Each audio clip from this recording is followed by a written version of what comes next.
Even though this day and age, particularly right now with all the apparently wars of destruction and desecration of and destruction of people, the killing of people seems to be rampant here and around the globe.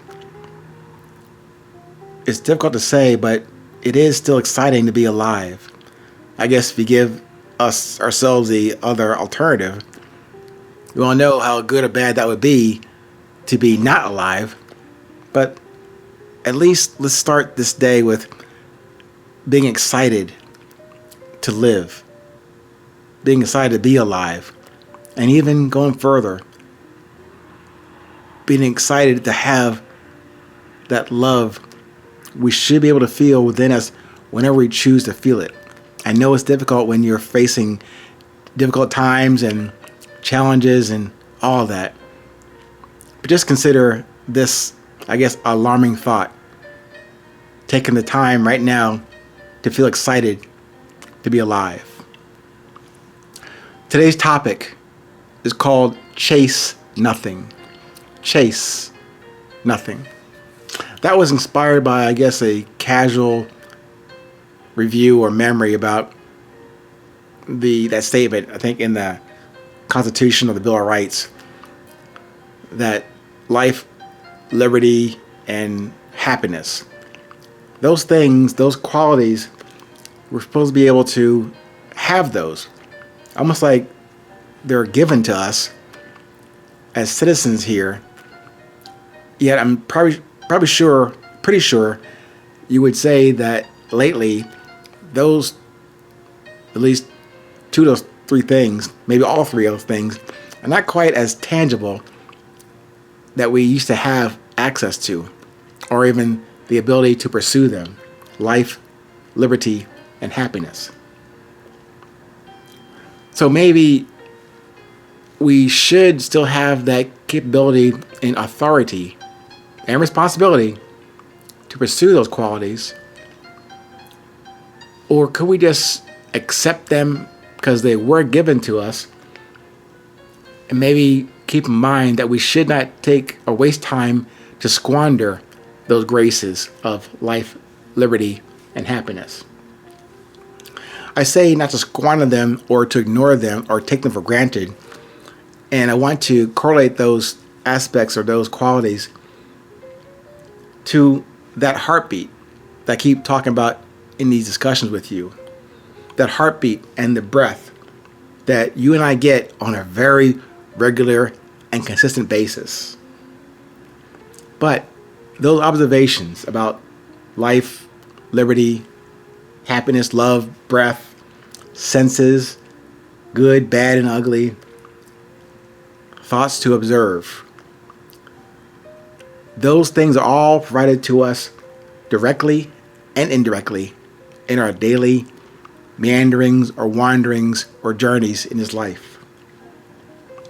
All those things offer us the opportunity to choose and or pursue. But why the pursuit of those essentials that were handed to us, handed to your consciousness and your subconsciousness every day? Why pursue those when they're presented to us every day?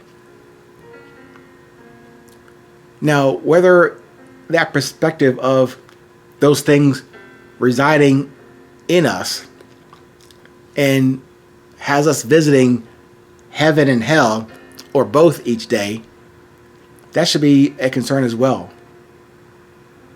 So if those things are handed to us almost like gifts or graces,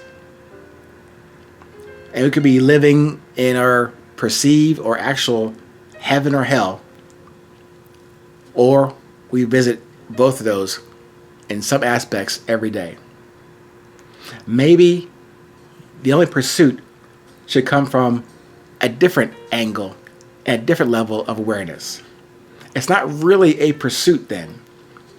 That sounds like an activity of chasing something that we can never, ever acquire or keep or hide.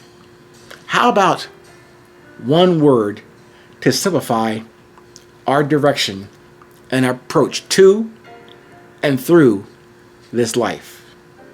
How about this word? Curiosity. Curiosity.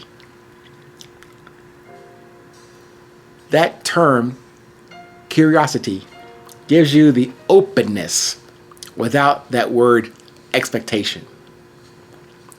We are observing thoughts, love, breath, air, positive, negative. We are observing to learn. From a new now view to embrace and not to regret. However, if you must choose to chase something, chase the nothingness. I'm saying it again. If you must chase something, chase the nothingness. Yes, like the Zen aspect of your essence.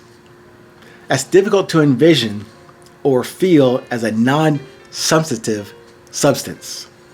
But sometimes that minimalism, meaning reducing your garbage footprint or carrying too much carry-on baggage, can open up your avenues and paths to peace and harmony within, and then you can share that with others. I know this is more of nothing, may seem just as elusive as that pursuit of happiness thing. I know. To chase nothingness, and just like pursuing happiness, is almost like an impossible task. But to me, that internal self-discovery approach can yield and return to you some significant, sustainable moments. Perhaps at least those approaches have worked for me the past 6 decades and counting. So to me, that self-discovery, not because I know anything about what I'm doing, it's about being open and curious about what's been presented to me, for me to fall and learn to fall. And a way to communicate those received experiences and thoughts that still require me to choose, to execute with curiosity and with the consequences included. It's not by any means or any way, as I said before, the one of the world answer to resolving your individual and unique challenges. I respect that.